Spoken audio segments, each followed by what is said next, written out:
Hello everyone. आज हम जिस टॉपिक पे चर्चा करने जा रहे हैं उसकी हेडिंग मैंने दिया है भारत मिसाइल शक्ति। मतलब मिसाइल मीन्स क्या है, प्रक्षेपास्त्र को ही मिसाइल बोलते हैं। ठीक है, इसके बारे में जानना हमारे लिए, सबके लिए, एक नागरिक के लिए आवश्यकता है।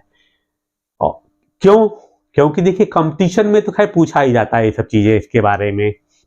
दूसरी तरफ हमारे देश के हर एक नागरिक को अधिकार है कि हम अपने देश के रक्षा या सामरिक शक्तियों के बारे में जानकारी रखें कि हमारा देश जो है कितना सशक्त हो चुका है।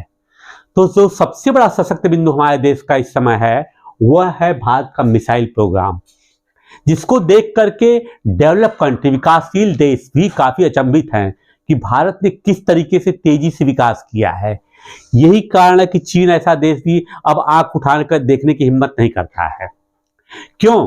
क्योंकि वो जानता है कि आने वाले दिनों की लड़ाइयां जो कुछ भी है केवल बॉम्बर फाइटर या वायुसेना से नहीं होती है। वो लड़ाइयां किससे होगी? ज्यादातर लड़ाई मिसाइल से होती है। मिसाइल से अटैक करना, हम यही बैठेंगे उनका बीजिंग बर्बाद कर देंगे, शंघाई बर्बाद कर देंगे, क्योंकि आज हम उस पोजीशन में हैं कि हम इस तरह का काम कर सके। खैर चलिए, इस पे ज्यादा चर्चा न करके हम मुख्य बिंदु पर आते हैं। क्या है वो? पहली चीज क्या है, मिसाइल क्यों बनाया गया है? मिसाइल में क्या होता है, ये एक रॉकेट ही है ना।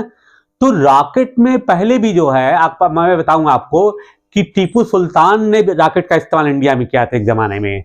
रॉकेट में क्या होता है कि फ्यूल भर दिया जाता है, ईंधन भर दिया जाता है, और उसका जो स्केप होता है, देखिए कैसे वो काम करता है। जैसे कि मान लीजिए ये रॉकेट आपने बना दिया, ठीक है, और आपने इसको ऐसे बना दिया। इसके अंदर आपने क्या किया कि फ्यूल भर दिया। फ्यूल भरने के बाद आपने इसको जलाया। जलाने से क्या होगा कि जो गैस बनता है वो गैस नैरो पतला जगह बन जाता है, वो इसको पुश करता है तेजी से। तो जब पुश करता है तो एक नियम होता है क्रिया की प्रतिक्रिया है, मतलब कि न्यूटन थर्ड लॉ मालूम नहीं, आप साइंस की स्टूडेंट अगर नहीं होगी तो भी आप समझ लीजिए हर क्रिया की प्रतिक्रिया होती है। जैसे हमने दीवार पे धक्का मारा तो दीवार भी हमको धक्का मारती है। तो होता क्या है कि जिस समय ये गैस बहुत तेजी से पीछे को फैलती है तो ये इसको रोकता है। तो रोकने से क्या होता है कि ये यहाँ पर हर्डल पैदा करता है, निकलती तो है इसमें लेकिन ज्यादातर पोर्शन बैक होता है। तो जब ये इधर को जाता है, जब ये पोर्शन लड़ता है तो ये इसको पुश करता है रिएक्शन पे। तो ये चीज माना कि रॉकेट है तो इधर आगे बढ़ना शुरू होता है। यही सिस्टम होता है मिसाइल का। तो मिसाइल को हम इस्तेमाल क्यों करते हैं? रॉकेट और मिसाइल में अंतर क्या है? रॉकेट मोस्टली क्या होता है कि जब आप जलाएंगे तो उसके बाद वो खत्म हो केवल ऊंचाई तक या किसी चीज को कहीं पहुंचा सकता है। लेकिन मिसाइल में क्या होता है, मिसाइल में हम एक्सप्लोसिव, विस्फोटक, बम, तमाम तरह की चीजों को भर कर रख देते हैं। रखने के बाद एक अपना हम टारगेट, लक्ष्य देखते हैं कि हमें इस पे कहां पे अटैक करना है। तो जब हम मिसाइल लॉन्च करते हैं तो मिसाइल वहां पहुंच कर एक्सप्लोड कर जाती है, विस्फोट कर जाती है। उस विस्फोट से क्या होता है, जो जिस चीज को हमने लक्ष्य को बनाया है कि हमको इसको डिस्ट्रॉय करना है, नष्ट करना है, वहां पे जाकर के ये घातक हमला करता, प्रहार करता है। ठीक है, अब आइए, अब ये है कि हमने यहां पर लिखा हुआ है पेलोड के साथ आक्रमण। वही मैंने बताया, पेलोड क्या है? वही वॉरहेड, जो सामान है उसके अंदर हमने भर कर रखा है कि ये जाकर वहां विस्फोट करे। दिस इज कॉल्ड वॉरहेड या पेलोड। जो कुछ भी हम सामान इसमें अटैक कर लिए रखे हैं कि जाओ भैया वहां पे जाओ और तुम गिरने के बाद विस्फोट कर देना, जिससे कि वहां सब चीजें बर्बाद हो जाएं। अच्छा, अब एक चीज आता है कि हमारे जो मिसाइल कार्यक्रम है इसके जनक हम किसको मानते हैं? तो निसंदेह वो कौन है? अवुल पाकिर जैनुलब्दीन अब्दुल कलाम, जो हमारे देश के राष्ट्रपति भी रह चुके हैं। इनके बारे में हर एक आदमी जानता है। ठीक है, अब दूसरी चीज आता है कि भारत ने पहला जो है अपना मिसाइल कब बनाया, तो वो क्या था? भारत का जो पहला मिसाइल था वो था पृथ्वी। किससे प्रोग्राम बनाया गया था? IGMDP, integrated guided missile development programme, मतलब एकीकृत निर्देशित कार्यक्रम था, गाइडेड मिसाइल का प्रोग्राम था, जिसमें कि हमने 28 फरवरी 1988 को पहला हमने इसको लॉन्च किया था। मतलब कि हमने सक्सेसफुल हुआ और वो एक्चुअली पहला हमारा मिशन था कि जब कि हम मिसाइल की दुनिया में पैर रखे। ठीक, अब आता है, कई बार प्रश्न उठता है कि आपने देखा होगा कि क्रूज मिसाइल, बैलिस्टिक मिसाइल क्या है, क्रूज मिसाइल क्या है, बैलिस्टिक मिसाइल, ये हमको देखने की जरूरत है। देखिए क्रूज मिसाइल क्या होता है, क्रूज मिसाइल एक गाइडेड मिसाइल होता है। गाइडेड मिसाइल कैसे होता है, माना कि ये टारगेट, ये यहां पे हमारा लॉन्चिंग सेंटर है और हमको यहां पर किसी चीज को डिस्ट्रॉय करना है, तो क्रूज मिसाइल क्या करता है कि क्रूज मिसाइल एक्चुअली जैसे ये इस पोजीशन से आएगा और ये जाकर के यहां पर ये अटैक मतलब सतह के समानांतर करीब करीब जाता है, थोड़ा उठता है और जा करके जो है इस पे यहां पर अटैक करता है वो। लेकिन यहां पर अगर इसको मान ले कि ग्राउंड से अटैक किया गया है तो इसके बीच में ऊंचाई जो सतह से पृथ्वी से होती है 15 से 20 मीटर की ही ऊंचाई होती है, बहुत ऊंचाई तक ये नहीं जाता है। और this is known as guided missile. इसमें हमको टारगेट फिक्स रहता है, किसी टारगेट पर जाएगा, इस स्पीड से जाएगा, इसकी कांस्टेंट स्पीड भी होती है और इस पर यह मालूम होता है कि ये जाने के बाद तुरंत वहां पर वॉरहेड इसमें भी रहता है, ऐसा नहीं वॉरहेड नहीं होता है, ये जाकर जब वहां गिरता है सीधे टारगेट को अटैक करता है। तो ये कौन सी मिसाइल होती है, this is known as cruise missile. बहुत ऊंचाई पर नहीं जाता है, सीधे मान ली 15 फीट में गया, सीधे ऐसे टारगेट बनाया, टारगेट को अटैक कर दिया वो, ठीक। अब दूसरी तरफ आता है कि ये मिसाइल नियंत्रित करता है, गाइडेड मिसाइल है, इसको हमने क्या गाइडेड मिसाइल। दूसरा है जेट सिद्धांत पर ये काम करता है। जेट सिद्धांत वही है जो कि रॉकेट का सिद्धांत है, लेकिन यहां पर एक चीज अंतर है, क्या अभी वो अंतर दोनों में बताऊंगा जब मैं, कि वो क्या है कि जो हमारी ये मिसाइल है ये वायु ईंधन, मतलब जब हवा में चलती है तो इसके लिए हवा के अगर ऊपर स्पेस से हम बाहर भेज दें, अंतरिक्ष से बाहर, वायुमंडल के बाहर भेज दें तो इनएक्टिव हो जाएगा, अक्रिय हो जाएगा, ये काम ही नहीं कर पाएगा। लेकिन ये आपको पता हवा से ऑक्सीजन लेता है, तो ऑक्सीजन लेकर के अपने फ्यूल को जलाता है और उसके बाद उसी ईंधन से ये जाकर के वहां तक अपने टारगेट तक पहुंचता है। इसीलिए हमने लिखा है कि जेट सिद्धांत पर वायु ईंधन का प्रयोग करता है और पृथ्वी से 15 से 20 मीटर की ऊंचाई पे चलता है, इसकी समानांतर और स्थिर गति, कांस्टेंट स्पीड। दूसरी हमने कहा छुपाया भी जा सकता है इसको है छुपाया क्यों जा सकता है, क्यों, क्योंकि ये बहुत ऊंचाई पे जाता नहीं, छोटे लेवल पे होता, अचानक अटैक करता, 15-20 मीटर पर गया और तुरंत टारगेट को अपना ध्वस्त किया, खत्म हो गया वहां पे। अब आपने सुना हुआ अक्सर होता है कि बैलिस्टिक मिसाइल, तो बैलिस्टिक मिसाइल क्या होता है, this is known as unguided missile. इसका हम नियंत्रण नहीं कर सकते हैं, ये माना कि बहुत लॉन्ग रेंज के लिए जाती है और इसका सिस्टम भी काम करने का दूसरा होता है। इसको चूंकि ये शॉर्ट रेंज की काम करता है क्रूज मिसाइल, ये तो ज्यादातर होता है लॉन्ग रेंज में काम करता है, इसलिए कभी कभी क्या होता है कि इसको गाइड करना बहुत मुश्किल हो जाता है। ये टारगेट से थोड़ा बड़ा इधर वो भी जा सकता है, क्रूज भी जाता है, ऐसा कुछ नहीं कि क्रूज जाता है, लेकिन ये बड़े बड़े मिशन में काम आता है। इसमें देखिए इंटरेस्टिंग बात है, ईंधन युक्त हमने लिखा है रॉकेट है, मतलब कि ये रॉकेट, इसमें एक सिस्टम अलग होता है कि इसका जो रॉकेट होता है ये अपने साथ ईंधन फ्यूल लेकर चलता है, मतलब उसको उतना डिस्टेंस तक जाना है तो जब ये फ्यूल जब जलेगा तभी तो आगे आगे बढ़ाता जाएगा वो, क्योंकि लॉन्ग रेंज पे जाना है। तो और ये एक ऐसा मिसाइल है जो कि वायुमंडल के ऊपर भी जाकर के काम कर सकता है, क्यों, क्योंकि इसको ऑक्सीजन की कोई जरूरत नहीं है, अपना फ्यूल लेकर चलता है, जलता है और टारगेट तक पहुंचने के लिए इसके अंदर फ्यूल सफिशिएंट मात्रा में भरा रहता है। फिर हमने लिखा है कि बहुत दूरी तक ये काम करता है। फिर ये कैसे काम करता है, देखिए इसको मैंने बताया कि ये पैरेलल जाकर के ऐसे जाकर टारगेट को अटैक करता है, लेकिन ये क्या करता है, ये ऐसे अटैक करता है। ऐसे अटैक का हमने हमने लिखा हुआ है कि 45 पृथ्वी सतह से अर्धचंद्राकार, आप देखिए अर्धचंद्राकार मैंने चित्र बनाया आप सोचेंगे कि ये 45 डिग्री क्या है, 45 डिग्री क्या है, देखिए यहां से वो हमने लॉन्च किया 45 डिग्री पे ऐसे करके 45 डिग्री, और ये ऊपर तक गया, ऊपर आने के बाद जो लक्ष्य है, जो इसका टारगेट है जिसको इसको ध्वस्त करना, वो यहां पर आकर के एक्सप्लोसिव के साथ गिर गया वॉरहेड के साथ और उसको कंप्लीट डिस्ट्रक्शन कर देता है। 45 डिग्री एक साइंस का फार्मूला होता है जिसको कि मैं अभी यहाँ पर डेरिवेट नहीं कर सकता हूँ, बताना जरूरी नहीं, क्योंकि कुछ बच्चे आर्ट्स के भी हो तो नहीं जानते हैं कि साइन टाइम कॉस क्या होता है। कोई भी चीज जो है ग्राउंड से 45 डिग्री पर भेजी जाती है एक एंगल पे, तो उसमें कम से कम ताकत में मैक्सिमम डिस्टेंस ट्रेवल हो जाता है।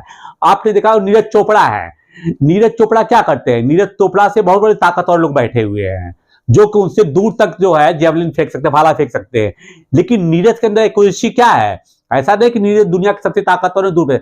नीरज की एक्यूरेसी यह है कि जिस समय वो उनके हाथ से जेवलिन छूटता है वो ऑलमोस्ट 45 डिग्री से ही फेंकते हैं। इससे क्या होता है, लॉन्ग डिस्टेंस ट्रेवल करता है, वो बहुत दूर तक जाता है, इसीलिए वो सफल है। क्योंकि उनको ये कि दौड़ते दौड़ते गए तब उन्होंने फेंका तो उनको मालूम है कितनी दूरी पे हमको 45 पर अगर एग्जैक्ट फेंक दिए तो मैक्सिमम डिस्टेंस ट्रेवल करेंगे, मतलब कि वो अपनी पूरी ताकत का प्रयोग कर लेते हैं वहां पर। अब क्या है, अब चूंकि हमने ध्वनि की गति की बात किया, क्योंकि ये क्यों का मैंने कहा है, आपने सुना होगा कि सुपरसोनिक, हाइपरसोनिक, सबसोनिक मिसाइल इस्तेमाल किए जा रहे हैं। तो पहले हम देखें कि ध्वनि से रिलेशन क्या इसका है, क्यों कहा जाता है, क्योंकि ये टर्म जो है ये साउंड से रिलेटेड टर्म है। पहली चीज तो हमको देखना है कि साउंड की स्पीड क्या होती है। एयर में 332 मीटर पर सेकंड होती है साउंड की स्पीड एयर में, और लिक्विड में, एयर में सबसे सबसे जो भी है उसके हिसाब से काम करता है कि एयर की डेंसिटी कैसी है, क्या है, क्योंकि एयर के पार्टिकल्स जो होता है काफी दूर होते हैं, है ना, और इसके वजह से इसको ट्रेवल करने में ज्यादा समय लगता है, क्योंकि ये अपनी एनर्जी इसको देगा, ये एनर्जी इसको देगा। लिक्विड में और एटम्स करीब आते हैं, तुरंत ट्रांसफर करता है। सॉलिड में करीब रहते हैं, तो एक दूसरे को जल्दी ट्रांसफर करते हैं। इसका मतलब क्या हुआ कि साउंड की स्पीड जो है वेरी करती रहती है, ठीक है। अब सुपरसोनिक क्या होता है? सुपरसोनिक वो है जो मिसाइल ध्वनि की गति से तेज चलता है, उसको क्या हमने टाइटल दिया हुआ है कि ध्वनि की गति से तेज चलता है। तो वो कौन सी मिसाइल हुई? वो सुपरसोनिक मिसाइल हुई। दूसरी क्या होती है? हाइपरसोनिक। हाइपरसोनिक क्या होती है? इसकी स्पीड जो होती है ध्वनि की गति से 5 गुना अधिक होती है, ठीक। अब आइए हम देखते हैं कि हमारे भारत में कितनी मिसाइल्स विकसित की गई हैं जिससे कि हम अपनी सामरिक शक्ति को समझ सकें।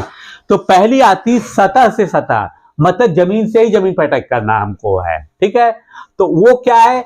SSM, ग्राउंड टू ग्राउंड भी बोलते हैं, ग्राउंड से ग्राउंड पे अटैक किया जाता है, ठीक। अब क्या है कि SSM, surface to surface missile, इसको देखिए, यहां पर सरफेस का मतलब ये नहीं कि केवल जमीन, समुद्र में भी पनडुब्बी जो एक पैरेलल समानांतर चलती है, एक पनडुब्बी के दूसरे पनडुब्बी को अटैक किया जाए तो वो भी सतह ही होता है, ठीक है। इससे यहाँ पे कंफ्यूज मत होइएगा कि सी हमने क्यों लिखा हुआ है। इसको जो हम हाथ से भी कर सकते हैं, जैसे कि स्टिंगर वगैरह ऐसी मिसाइल होती है, आपने देखा होगा कि तालिबानी लोग जो है इसी पर रखकर रॉकेट को अटैक कर देते हैं, कहीं उसको मार देते हैं तालिबानी लोग। हुती विद्रोहियों को देख लीजिए आप, और इस पे क्या कहते हैं, हमास को देखिए, वो सब सीरियल लिए रहते हैं, मिसाइल पहले अटैक करते हैं, कभी कर देते हैं। तो इसीलिए मैंने लिखा है कि इससे भी अटैक किया सकता है। और फिर क्या है कि एक छोटा सा गाड़ी के अंदर भी लगा करके इससे इस मिसाइल को डायरेक्ट अटैक कर सकते हैं, किसी पर्टिकुलर पॉइंट पर भी रख करके सीधे आप अटैक कर सकते हैं। इसीलिए मैंने लिखा हुआ स्थिर, मतलब कांस्टेंट पॉइंट से। अब देखते हैं कि इसमें हमने कहां डेवलपमेंट किया है। पहली हमारी जो मिसाइल बनी थी वो थी पृथ्वी। ये क्या है? कम दूरी की बैलिस्टिक मिसाइल है। बैलिस्टिक क्या होता है? That I have explained here, okay. Now comes, इस पृथ्वी के कई वर्जन है, पृथ्वी 1, पृथ्वी 2, पृथ्वी 3 एंड सो ऑन। लेकिन अब हम लोग को पर्टिकुलरली बताना था पृथ्वी मिसाइल के बारे में, पृथ्वी क्या है। फिर इसी का जो लेटेस्ट वर्जन गया है वो है प्रहार, वो भी इसी तरह की मिसाइल है जो कि सरफेस टू सरफेस मिसाइल है। अब आता है अग्नि। अग्नि क्या है? मध्यम दूरी की बैलिस्टिक मिसाइल। तो अग्नि का भी अग्नि 1, अग्नि 2, अग्नि 3, अग्नि 4। अग्नि 5 की मैंने चर्चा क्यों की, अग्नि क्यों छोड़ दिया? क्योंकि ये इंटर कॉन्टिनेंटल मिसाइल है, अंतर महाद्वीपीय मिसाइल है। इंडिया ने जो अपना कंट्री जो डिक्लेयर किया है कि it can hit up to 5000 kilometre. मतलब क्या है कि हम एक महाद्वीप से किसी दूसरे महाद्वीप के अपने टारगेट को सेट करके यहां से अटैक कर सकते हैं। माना कि इसके बारे में एक बार जिस समय इसका टेस्ट किया गया था, चाइनीज ऑफिशियल ने कहा था कि इसका टारगेट एक्चुअली 8000 किलोमीटर तक है। इंडिया ने अपने फैक्ट को छुपाया, जो कि सामरिक दृष्टिकोण के निश्चित रूप से महत्वपूर्ण चीज होती है कि हम अपनी ताकत को दुनिया के सामने नहीं रख सकते हैं। फैक्ट क्या है ये तो हम लोग नहीं जानते हैं, लेकिन चाइनीज ऑफिशियल ने कहा था, डिफेंस मिनिस्टर ने, कि इंडिया ने अगर 8000 किलोमीटर तक है तो समझ लीजिए कि ऑलमोस्ट पूरा वर्ल्ड हमारे कवर में है। मतलब कोई भी देश किसी भी स्तर पर अगर हमारे पर अटैक करने की जरूरत करता है तो हम उसका मुंहतोड़ जवाब देने के लिए सक्षम है देश के किसी भी कोने से। अब आता है शौर। शौर क्या है? हमने लिखा हुआ है कि कनस्तर से प्रेषित। ये सिंपली जो आपने घर के कनस्तर देखे होंगे इस तरह की चीज होती है कनस्तर, जिसमें कि आप 16 लीटर तेल लाते हैं या गेहूं का आटा रखते हैं, सब कुछ है। ये सिंपली उसी कनस्तर से जो है लॉन्च किया जाता है ऐसे सीधे, ये जाकर का अटैक किया जाता है। इसकी स्पेशलिटी भी क्या है? अगर आपसे पूछा जाए कनस्तर से लॉन्च होने वाला कौन सा मिसाइल है, तो दैट मिसाइल इज शौर, ताकत, बहादुरी।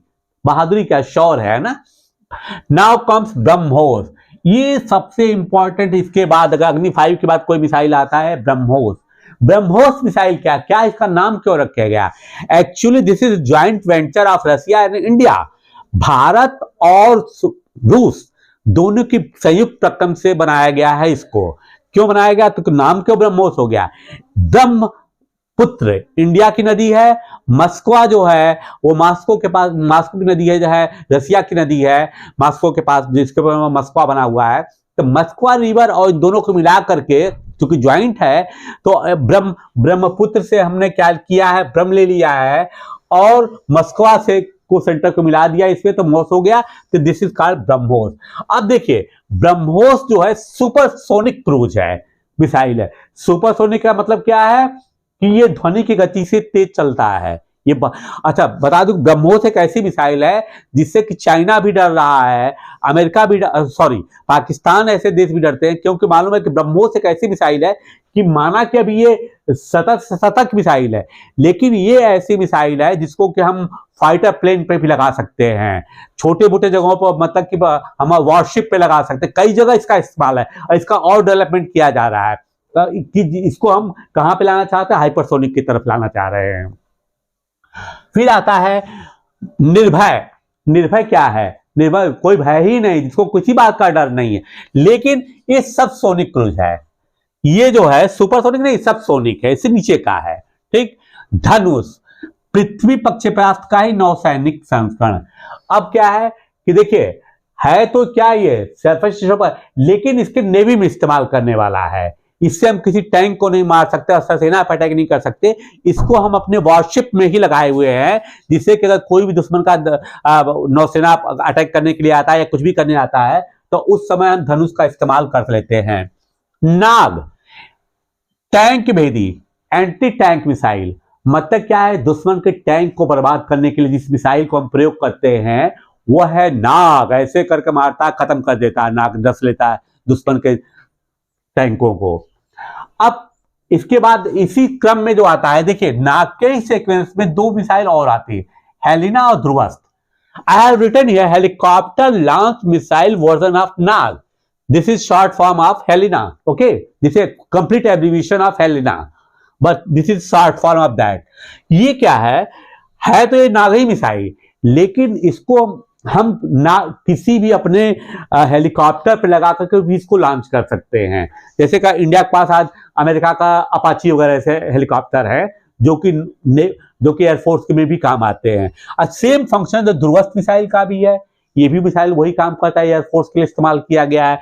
लेकिन इसका जो basic version this is called Nag, second version is Helina, third one is Dhruvastra. Now comes हवा से हवा, ऊपर से ही ऊपर अटैक करने वाला missile, air to air missile. क्या है? अस्त्र।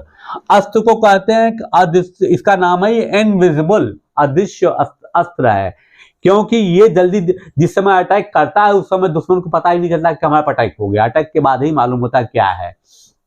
तीसरी चीज, जमीन से अब हवा, सरफेस टू एयर मिसाइल। पहला क्या? त्रिशूल। ये क्या है? कम दूरी पर, जमीन से हवा मतलब छोटे टारगेट को अगर मारना हमको, जैसे मान लीजिए कोई हेलीकॉप्टर दुश्मन का आ गया या कोई फाइटर प्लेन ही बम गिराने के लिए हमारे देश पर आ गया, बहुत नीचे पे है, तो उस समय त्रिशूल से मारकर उसको गिरा देंगे। फिर आता है मध्यम दूरी जमीन से, लेकिन अब यह है कि अगर बहुत ऊंचाई पे फाइटर प्लेन हम लोग को दिखाई पड़ गया तो उस समय हम त्रिशूल का इस्तेमाल नहीं करेंगे, क्यों पैसा बर्बाद करें, है। तो उस समय क्या है? हम आकाश का इस्तेमाल करते हैं। अब मोस्ट इंपॉर्टेंट कम सब जो आता फिर आगे, बराक 8। बराक 8 क्या मिसाइल है?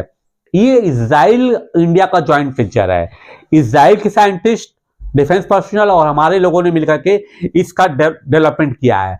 बराक एक तरह से क्या है, समझिए कि kind of airborne warning system तो नहीं कर सकते इसको, हमें एयर डिफेंस सिस्टम है। क्यों? क्योंकि इसमें है क्या कि जैसे आपने देखा होगा कि हमास की लड़ाई में इजराइल क्या कर रहा है, उसके पास क्या है, आयरन डोम है। अमेरिका के पास क्या, पैट्रियट है। रसिया का क्या है, S-400 इंडिया को भी दिया हुआ। ये सब चीजें सिस्टम ऐसी होती है जो कि अगर किसी दुश्मन का हमने देख लिया कि वो उसने वहां से अटैक किया है, उसकी मिसाइल हमारे तरफ आ रही है या कोई फाइटर प्लेन हमारे तरफ आ रहा है, तो उसको हम हवा में ही बर्बाद कर दे कि वो कोई काम ही नहीं कर पाए। तो ये तरह से क्या है, ये डिफेंस सिस्टम ही बड़ा एट है। या लॉन्ग डिस्टेंस के लिए अगर नहीं रहेगा तो पता चला कि दुश्मन का फाइटर प्लेन हमारे सामने आ गया, तब तक हम अटैक कर रहे हैं, या मिसाइल जो वॉरहेड लेकर आ गए तब हमने अटैक किया, तब तक तो विस्फोट कर जाएगा अपने देश के ऊपर ही।